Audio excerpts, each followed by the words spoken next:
Tema kita hari ini jamaah berkaitan dengan takdir Allah itu pasti yang terbaik ya.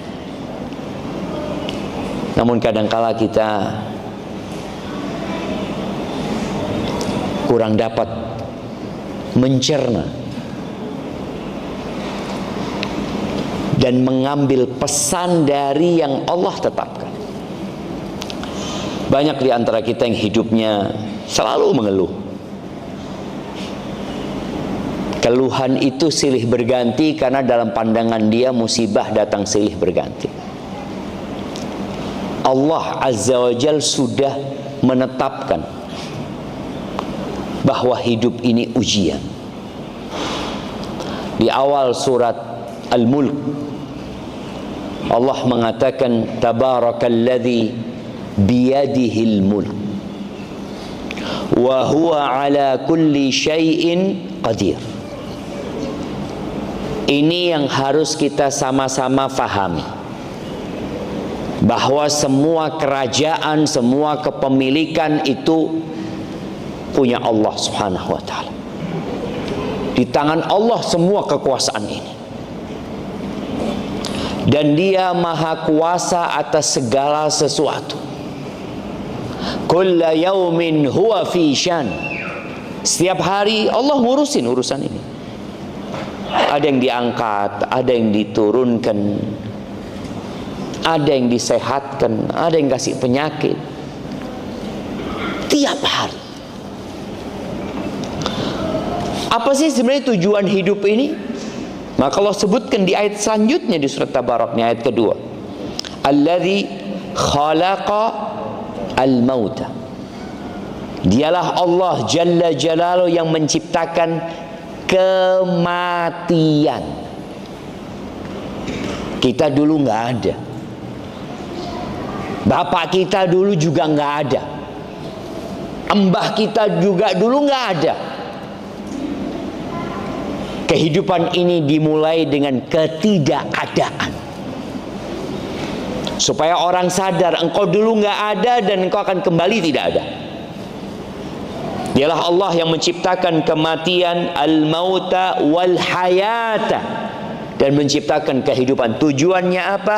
Liyabluwakum ayyukum ahsanu amala. Untuk menguji siapa di antara kalian yang paling baik amalannya. Bukan yang paling kaya, bukan yang paling ganteng, bukan yang paling ayu. Sekarang kalau kita ngelihat banyak diadakan kompetisi-kompetisi yang berkaitan dengan fisik, dengan keterampilan, skill, tapi tidak dengan amalan.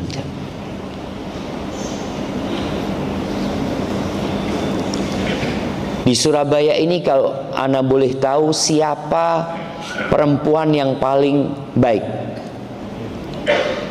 Siapa jemaah? Ada kompetisinya kan?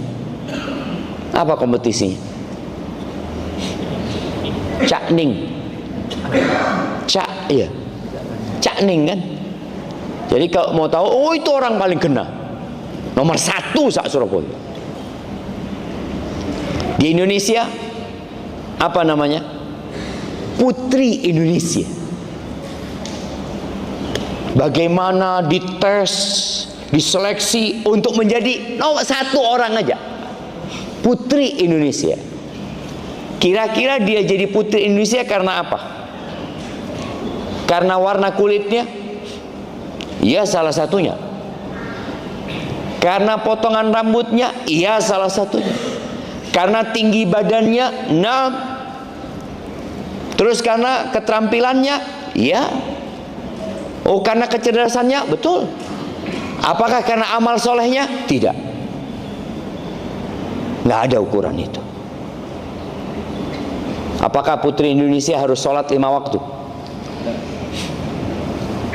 Harus hafal Quran? Ya enggak, Ustaz. Kita lihat bagaimana manusia ini lupa dengan tujuan hidup. Liyabluwakum ayyukum ahsanu amala, untuk menguji siapa di antara kalian yang paling baik amalan. Allah itu tidak melihat kepada fisik kita. Innallaha la yanzuru ila suwarikum. Maka jangan terlalu sibuk dengan fisik kita. Tetap kita harus jaga kesehatan kita, karena memang tubuh ini adalah kendaraan menuju kepada Allah Azza wa Jalla. Dia kendaraan. Untuk menjadi yang terbaik, ya kita butuh fisik ini. Tapi jangan terlalu sibuk memikirkan fisik.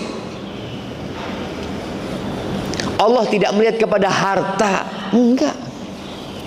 Kita lihat bagaimana Nabi Ayub alaihissalam kehilangan semua hartanya. Bagaimana Nabi Musa, beliau mengembala kambing 10 tahun dan Fir'aun menduduki kerajaan Mesir. Bagaimana Korun, Allah nggak ngelihat kepada harta.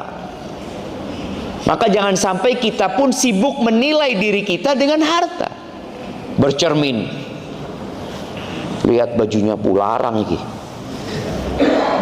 ngelihat jamnya, ngelihat cincinnya, HP-nya, motornya, mobilnya, nggak dilihat sama Allah Azza wa Jalla. Dunia ini hanya seperti makanan yang dihiasi, kemudian dimakan, lalu jadi apa? Itu dunia.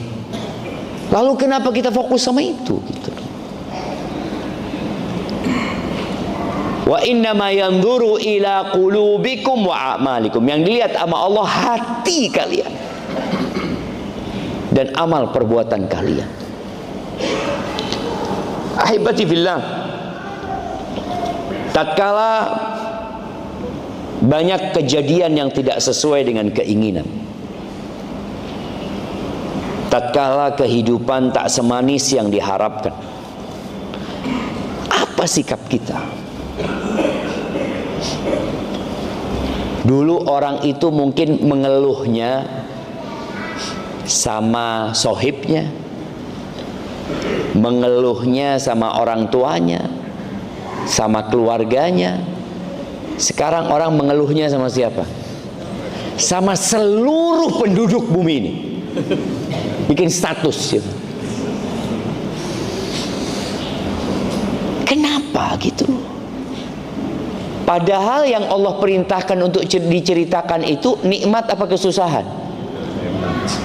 Wa amma bi ni'mati rabbika fahaddits. Adapun dengan nikmat yang Allah berikan, itu yang kau ceritakan. Alhamdulillah, anak kasih sehat sama Allah SWT. Alhamdulillah, anak bisa jalan, anak bisa mendengar, anak bisa berbicara, anak bisa melihat. Ceritakan. Kalau cuma hilang sepeda motor, ini masjid apa namanya? At-Taqwa. Pulang sholat subuh langsung bikin status, motor anak hilang di masjid At-Taqwa. Enggak, mudah-mudahan enggak ada yang hilang jemaah. Mungkinkah itu terjadi? Sangat mungkin. Dulu yang sering hilang di masjid itu apa? Sekarang sudah enggak ya? Motor. Sudah hampir tidak hilang sandal itu. Yang hilang motor sekarang. Ketika itu terjadi, apa sikap kita? Angin itu tidak selalu sesuai dengan keinginan nelayan. Kondisi laut itu tidak selalu sesuai dengan harapan mereka yang hidupnya di laut. Tapi apakah nelayan kemudian marah-marah, ngamuk-ngamuk? Tajri riyah bima la tashtahis sufun atau safin. Terkadang angin itu tidak sesuai dengan keinginan kaptennya, tapi yang dia lakukan adalah ya sudah takdirnya, mau gimana lagi gitu. Sebagian kita sampai hari ini belum punya pasangan. Siapa yang umur 40 tahun belum nikah? Anda kasih hadiah. Nah, nggak ada jamaah. Ada yang belum nikah, ada yang sudah nikah berulang kali. Kita lihat takdirnya orang itu macam-macam. Ada yang nikah gagal, nikah gagal, nikah gagal. Ada yang semangat poligami. Insyaallah Ustaz, sejak ngaji anak semangat Ustaz. Alhamdulillah. Anak alhamdulillah Ustaz sudah nikah, tapi sekarang nggak punya istri Ustaz. 1 tambah 1 0 jemaah. Istrinya semua kabur. Ada yang seperti itu. Ada yang sudah 50 tahun nggak dikasih anak. Kita tahu anak ini zinatul hayatid dunya, perhiasan kehidupan dunia ini jemaah. Sakit hati seorang perempuan ketika ditanya sudah isi. Tahun pertama belum. Tahun kelima ditanya lagi, sudah isi. Setelah 20 tahun ditanya, anaknya berapa? Dia ngomong, belum dikasih sama Allah SWT. Ada yang seperti itu. Itulah takdir Allah Azza wa Jalla. Tadi yang jodohnya tak kunjung datang. Kadang-kala ada perempuan ya yang masih gadis sampai umur 40 tahun, 45 tahun. Ada yang ekonominya susah, ada yang Masya Allah menikah Alhamdulillah, tapi suaminya zalim. Milih mana tuh? Ibu-ibu nggak punya suami, atau punya suami tapi suaminya zalim? Enggak punya suami tapi suaminya soleh. Ini kita bicara realita. Hidup ini tidak seindah drama Cina sekarang ya, CEO wala apa. La haula wala quwwata illa billah jemaah. Nah, ada yang punya anak tapi tidak berbakti anaknya. Ada tadi yang nggak punya anak, ada yang punya anak tapi anaknya nggak berbakti. Seperti cerita di surat Al-Kahfi. Iya, anak kasih ada yang dapat menyebutkan 3 cerita Nabi Musa dan Khidir. Ayo jemaah. Cerita Nabi Musa dan Nabi Khidir yang pertama membunuh anak, kemudian Membunuh anak. ya, Siapa yang membunuh anak? Nabi Khidir. Oke. Kemudian yang kedua membantu untuk bangun rumah yang diroboh, Renovasi rumah yang miring. Ya. kemudian melubangi kapal. Melugami kapal. Ya. Kapal feri. Barakallahu fikum. Nah, baik. Kalau kita lihat 3 kejadian ini semuanya tidak indah. Nabi Musa mengingkari perbuatan Khidir. Khidir ini ada khilaf di antara para ulama, apakah dia hamba yang soleh atau dia nabi. Ada yang mengatakan nabi. Lagi naik kapal perahu itu diseberangkan gratis ya. Karena tahu masyarakat sana ini Nabi Khidir atau Khadir, maka diseberangkan naik kapal itu gratis. Pas mau nyampe, salah satu papannya itu ditarik sama Nabi Khidir. Rusak ini, bisa tenggelam. Kata Nabi Musa, kok bisa-bisanya engkau ini? Kata dia, sudah ditumpangi gratis, dirusak. Kata Nabi Khidir, kan udah aku kasih tahu engkau jangan tanya, kata dia. Oh iya, lupa aku, kata dia. Karena melihat ini perbuatan mungkar jemaah. Artinya sesuatu gimana sih kok dirusak gitu loh. Makanya kadang-kadang kita lihat orang soleh, ini orang soleh ya, soleh pertama, tapi susah hidupnya. Ada yang tidak pernah ke masjid, masya Allah, soge jemaah. Apakah kemudian yang orang soleh, apa saya harus seperti itu supaya saya kaya gitu? Tunggu dulu, lihat ceritanya ini. Kemudian berjalan lagi, ketemu dengan seorang remaja, dipelintir lehernya mati. Kata Nabi Musa, kau bunuh dia, kata dia, tanpa dia melakukan kesalahan apapun, kata dia. Karena aku udah ngomong, jangan tanya engkau. Oh iya, kata dia, minta maaf lah. Yang terakhir, mereka datang ke satu kampung ya. Jadi dulu jamaah, kalau kita membaca hadis-hadis berkaitan dengan wajib menghormati tamu. Tamu ini yang datang dari luar kota, itu disebut tamu sebenarnya. Kalau yang datang dari satu kota, ya disebutnya zair. Datang berkunjung lah dia, bukan bertamu tapi berkunjung, ziarah dia. Dulu tidak ada warung jemaah, tidak ada hotel. Jadi orang kalau dari luar kota itu biasanya nginepnya di mana dulu? Iya, kalau ada masjid jemaah. Kalau enggak ya dijamu sama orang itu, dikasih makan di rumah itu gitu. Mereka mau bertamu ditolak sama masyarakat kampung situ. Terus ngeliat bangunan ini, temboknya mau roboh, direnovasi sama Khidir dan Nabi Musa.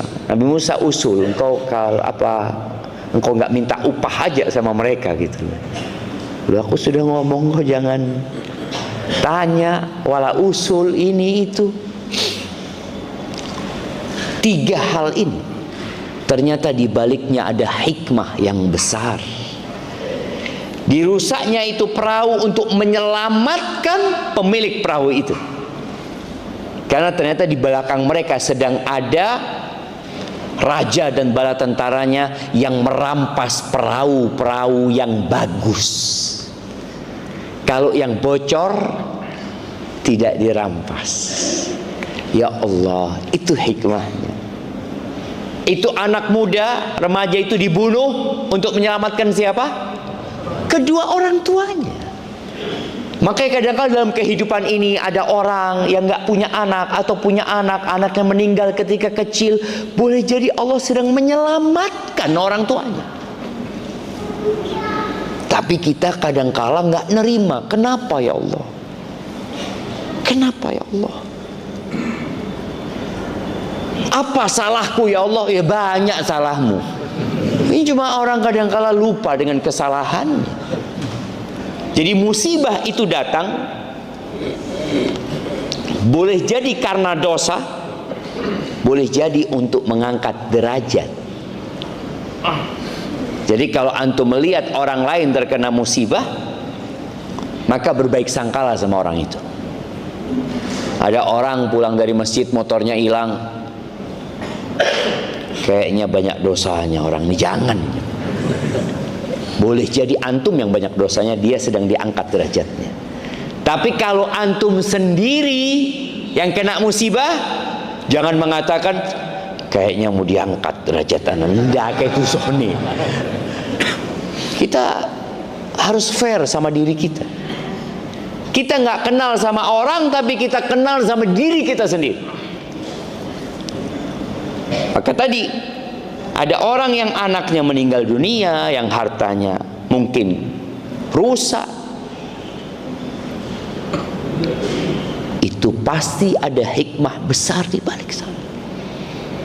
Taib, Khidir itu kalau bicara anak tadi, ada yang dikasih nikmat. Jadi kalau kita lihat 3 peristiwa ini, yang pertama merusak, yang terakhir memperbaiki, yang tengah membunuh, bukan merusak lagi, menghilangkan. Kalau yang pertama itu masih ada wujudnya, perahunya masih ada, cuma rusak. Yang kedua, hilang jamaah semuanya. Karena memang anak ini kalau dibiarkan akan membuat kedua orang tuanya masuk neraka nanti. Terus gimana? Semoga Allah kasih ganti yang lebih baik, kata anaknya nanti. Kalau yang terakhir memperbaiki, Artinya nikmat. Jadi ternyata ketika seorang dikasih musibah atau kehilangan sesuatu yang sangat indah dalam hidupnya, atau dia dikasih nikmat sama Allah Subhanahu wa taala, hendaklah berbaik sangka sama Allah Subhanahu wa taala. Rasul sallallahu alaihi wasallam mengatakan, ajaban li amril mu'min, sungguh menakjubkan urusan orang beriman. Inna amrahu kullahu lahu khair, semua urusannya itu baik. Nabi Yaqub alaihissalam dikasih musibah apa sama Allah? Punya anak banyak, tapi nggak akur sama. Anaknya nggak akur. Ini ujian buat bapak yang punya anak-anak nggak akur. Tapi subhanallah, di situ ada hikmah besar. Ketika mereka nggak akur, ditambah lagi mereka melakukan konspirasi untuk menjauhkan Yusuf, anak yang paling disayangi sama bapaknya. Oke, Anda mau tanya, kenapa Nabi Yakub itu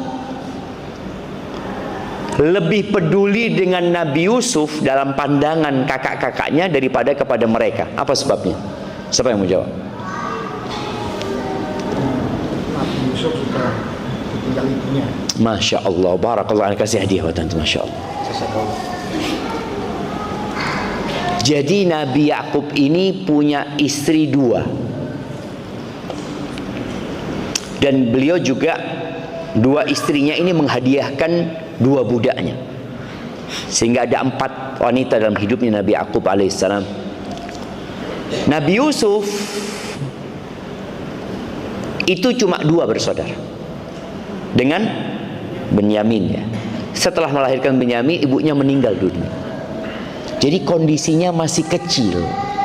Mau tidak mau yang namanya ayah ini nggak ada emaknya gitu loh. Sedangkan yang lainnya ada ibunya. Maka mereka berpikir ini Yusuf sama saudaranya ini selalu diperhatikan sama bapak. Padahal sebenarnya Nabi Yusuf tidak pilih kasih. Yang ini ada ibunya, maka kasih sayangnya 2. Kasih sayang bapak sama ibu. Sedangkan yang ini tidak ada emaknya, maka hanya dapat kasih sayang bapaknya. Dipisahkan. Apa hikmahnya? Para ulama menyebutkan, kalau Nabi Yusuf itu tetap di rumah bapaknya, nggak bakal jadi nabi. Dia akan jadi anak yang dimanja saja sama orang tuanya. Artinya hikmahnya Nabi Yusuf, Allah jadikan nabi tapi melalui proses.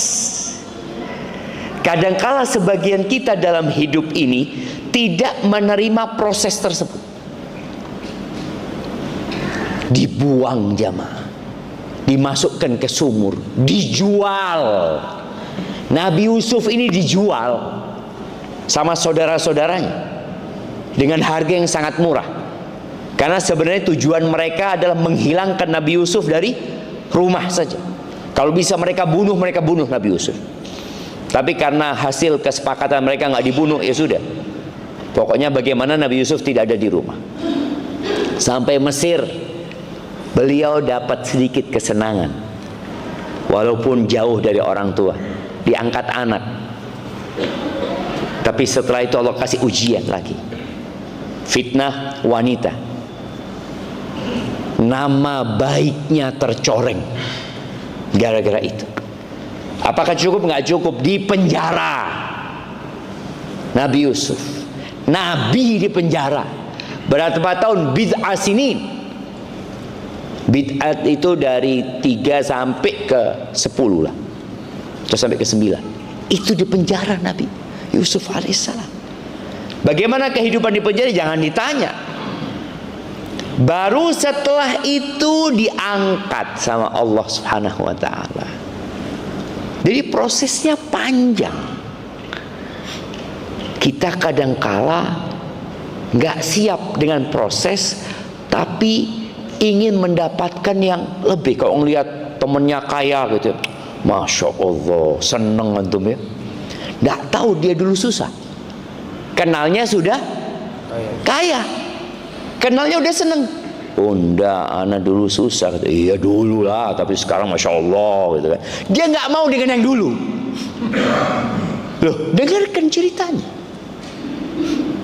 Bagaimana cerita itu membuat orang jadi dewasa. Nabi Sulaiman. Apa ujian Nabi Sulaiman? Nah,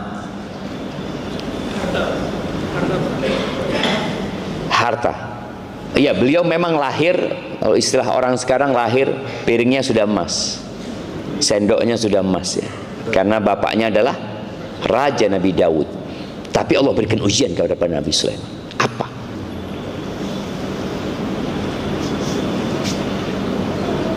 Ujian kesusahan ya. Kalau sudah harta ya sudah tadi lahirnya sudah senang. Ujian kesusahannya Nabi Sulaiman. Nah, lumpuh. Enggak.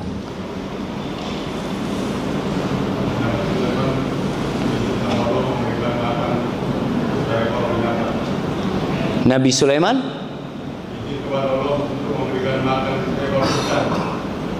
untuk memberikan makan seekor ikan. Sekali makan semua habis. Enggak, bukan itu. Dicabutnya kerajaan selama bulan. Dicabutnya kerajaannya Nabi Sulaiman. Barakallahu fikum. Kehilangan kerajaan. Ada yang mengatakan selama 40 hari, ada yang mengatakan 6 bulan, ada beberapa riwayat ya, berkaitan dengan kehilangan kerajaan Nabi Sulaiman. Orang itu kalau dari dulu susah, wis biasa, anak panjeni miskin Ustaz, wis biasa. Tapi kalau berada di puncak, tahu-tahu jatuh sakit ya. Nabi Sulaiman itu kehilangan kerajaannya. Jin yang berkuasa di kerajaan Nabi Sulaiman. Jadi biasanya Nabi Sulaiman itu kalau ke toilet melepas cincinnya, kasihkan ke istrinya, nanti keluar baru diambil lagi sama Nabi Sulaiman. Ketika itu tahu-tahu ada jin yang berwujud dengan Nabi Sulaiman, dikembalikan kepada istri. Nabi Sulaiman datang, nggak ada sudah kerajaan. Allah hilangkan. Sampai Nabi Sulaiman itu jadi nelayan ya. Makan dari hasil ikan, jadi buruh beliau. Allah berikan itu ujian untuk Allah berikan nikmat yang lebih besar lagi ya. Nabi Sulaiman juga pernah diuji oleh, kalau bicara harta tadi, memang ujiannya harta. Yang kuda-kuda, kuda yang kemudian dipotong semuanya sama Nabi Sulaiman, karena kuda itu sudah membuat beliau lupa dari sholat asar, artinya terlambat. Akhirnya semua dikorbankan sama Nabi Sulaiman. Allah kasih ganti apa? Angin. Maka hendaklah kita berbaik sangka sama Allah Azza wa Jal tatkala musibah itu menyapa kita. Nabi Zakaria nggak punya anak sampai umur 100 tahun kira-kira, kemudian kasih anak. Bagaimana bahagianya seorang ayah, bahagia banget. Dan yang ngasih nama Yahya itu Allah langsung. Belum ada nama Yahya sebelum itu. Kemudian setelah gembira, setelah senang dengan apa yang Allah berikan, tahu-tahu Yahya dipenggal kepalanya, dihadiahkan kepalanya kepada seorang pelacur. Jadi hidup ini ujian. Jangan sampai kita itu berpikir mau kekal dan abadi di muka bumi ini. Maka datangnya ujian-ujian kesusahan itu untuk mengingatkan kita, engkau di dunia ini bukan tempat bersenang-senang. Ini tempat berjuang dan berkorban di tempat ini. Itu yang dilihat oleh Nabi Zakaria. Nabi Ibrahim alaihissalam dilemparkan ke api. Nabi Ibrahim alaihissalam nggak dikasih anak sama Allah. Beliau punya anak Ismail ketika umur 86 tahun, padahal Nabi. Kita sopo? Kita kadang-kadang merasa sudah baik sama Allah, tapi kenapa doaku nggak dikabulkan atau belum dikabulkan? Kenapa kau yang minta nggak dikasih? Kenapa yang dikasih malah musibah?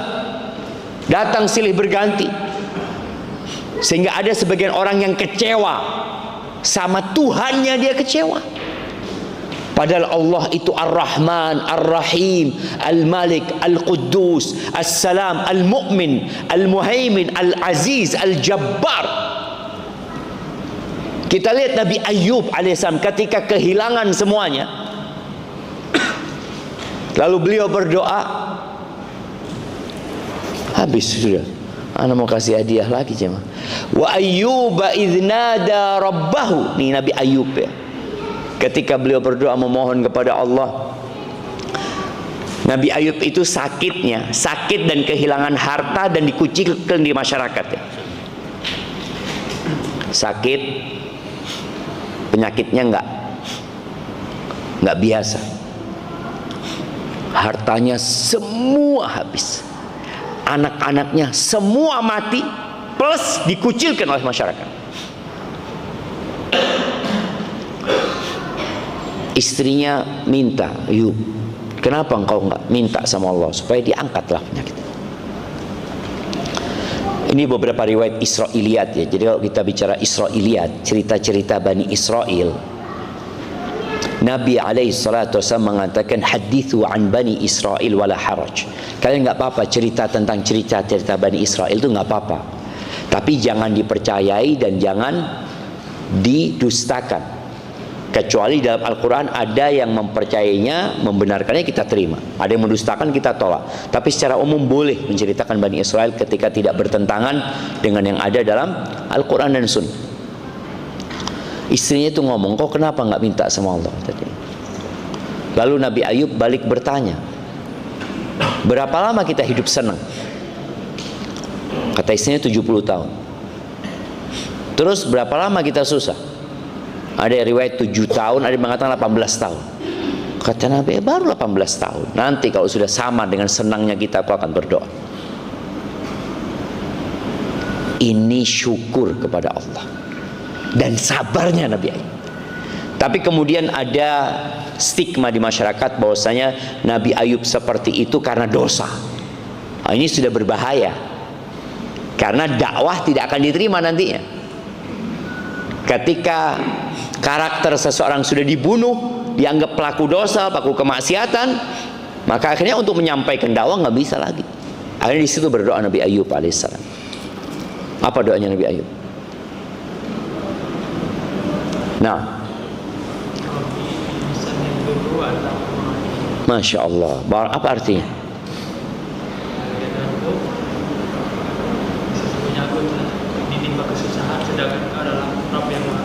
Masya Allah, barakallahu fikum. Nah, Allah mengatakan wa ayyuba idh nada rabbahu anni massani yadhur wa anta arhamur rahimin. Dan Ayub ketika beliau menyeru Tuhannya mengatakan, wahai Rabbku, sesungguhnya aku disentuh. Mas itu disentuh coba. Satu hal yang membahayakan, musibah. Tapi Nabi Ayub mengatakan wa anta arhamur rahimin. Tapi engkau adalah yang maha pengasih atau yang paling pengasih di antara yang mengasihi. Jadi Allah itu lebih sayang sama kita daripada kedua orang tua kita. Allah itu lebih sayang sama kita daripada pasangan hidup kita. Allah lebih sayang sama kita daripada anak-anak kita. Terus kita nggak mau berbaik sangka sama Allah. Tatkala kita ditimpa oleh musibah, ditimpa sesuatu yang tidak menyenangkan, maka di antara rukun iman itu adalah antu'mina bil qadari khairihi wa syarrihi. Engkau harus beriman dengan takdir yang baik dan yang buruk. Ketika baik, engkau bersyukur. Ketika buruk, engkau bersabar. Yang terakhir jamaah, ada firman Allah Azza wa Jalla di surat Asy-Syura ayat 27. Allah mengatakan, walau basatallahu rizqa li'ibadihi labaghaw fil ardh. Kalau Allah membentangkan rizki buat semua hamba-hambanya, pasti mereka akan melakukan kezaliman di muka bumi. Jadi ketika antum gak kaya-kaya, bersyukur antum seharusnya. Mungkin kalau saya kaya, saya jadi rusak. Boleh jadi. Mungkin kalau saya kaya, saya gak datang kajian lagi. Dulu ana berpikir orang yang akan paling banyak di soft pertama itu orang-orang kaya. Pikiran ana dulu jangan. Kenapa? Karena dia sudah kaya gitu loh. Buka keran fulus. Aduh. Tapi ternyata fitnah dunia membuat dia masbuk. Kadang-kadang jadi imam. Tapi imamul masbuqin. Imamnya yang masbuk-masbuk semuanya. Ada berpikir dulu ya. Tapi ternyata memang fitnah dunia ini dahsyat sekali. Kekayaan itu memiliki efek samping yang buruk. Dan Allah sebutkan, innal insana la yatgha. Sesungguhnya manusia benar-benar melampaui batas kapan? Ar-ra'ahu istaghna. Ketika dia melihat, oh aku sudah punya, aku sudah cukup. Ternyata kecukupannya tidak membuat dia semakin dekat sama Allah Azza wa Jalla. Maka Allah katakan, kalau Allah bentangkan rizki buat manusia semuanya itu, mereka akan membuat kerusakan di muka bumi ini. Tapi kata Allah Azza wa Jalla, walakin yunazzilu biqadari ma yasha. Allah turunkan dengan takaran sesuai dengan yang Allah kehendaki. Lalu Allah tutup ayat ini dengan firman-Nya, innahu bi'ibadihi khabirun basir. Sesungguhnya dia dengan hamba-hambanya sangat mengetahui. Dia tahu ya apa hambanya. Dan dia melihat. Ana ingat cerita seorang polisi di Batam. Dia waktu itu ya salah satu oknum polisi yang kata dirinya, ana nggak bener lah Ustaz, ana tidak baik. Di Batam itu ya banyak penyelundupan ini itu kata dia. Dia bermainlah di sana jauh dari agama. Istrinya itu ingin suaminya baik. Akhirnya dia minta tolong kepada kawannya untuk mengirimkan video kepada suaminya. Soalnya ini juga penting. Bapak-bapak, ibu-ibu, kadangkala bapak-bapak itu kalau dikasih video dari ibu-ibu nggak ditonton. Oh ini nasihat, enggak sudah. Jadi nggak mau dia. Salah satu triknya kirimkan ke sohibnya, biar sohibnya suami ini ngirim ke suami. Jadi kan dapatnya bukan dari istri, padahal sebenarnya kirimannya istri gitu loh. Kalau dari sohib, ini bagus nih, mau dia. Ya nggak semua bapak-bapak ya. Ada bapak-bapak yang kurang lurus saja kayak gitu. Dia nggak tonton tuh videonya. Sampai akhirnya dia ketangkep. Polisi ditangkap sama polisi. Akhirnya dia ditahan. Ditahan beberapa hari, mulai dia buka video-video itu. Ketika dia buka, dia nangis. Dia merasa zalim sama istri. Sejak kejadian itu dia jadi orang soleh. Bayangin tadi ya. Ketika dia masih berfoya-foya, bermewah-mewah dengan uang yang tidak halal tadi, ya dia jauh dari ketaatan.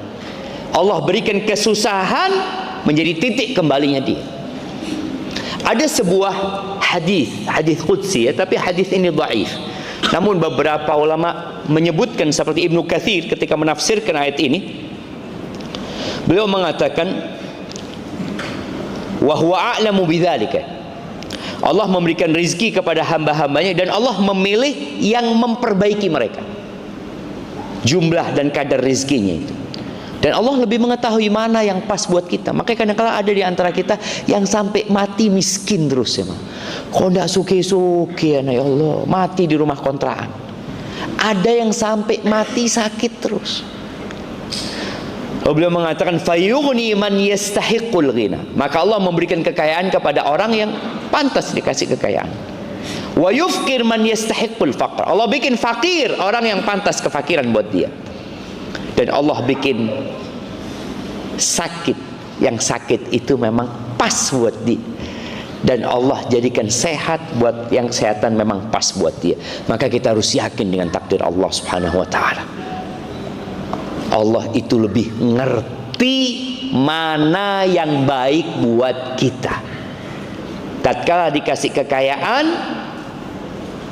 tetangga kita yang kaya, antum husnudzon. Jangan mengatakan ini kayaknya korupsi, Ustaz. Kayaknya tidak mungkin dia kaya seperti itu. Sudahlah, Allah kasih kekayaan mungkin memang tepat kekayaan itu buat dia. Doakan dia. Barakallahu fiik. Itu mungkin yang dapat Anda sampaikan pada kesempatan kali ini. Semoga membuat kita lebih dekat sama Allah Subhanahu wa taala. Dan tanda orang yang bahagia itu 3. Tanda orang bahagia itu 3. Yang pertama adalah syukur ketika mendapatkan nikmat. Yang kedua, sabar ketika mendapatkan musibah.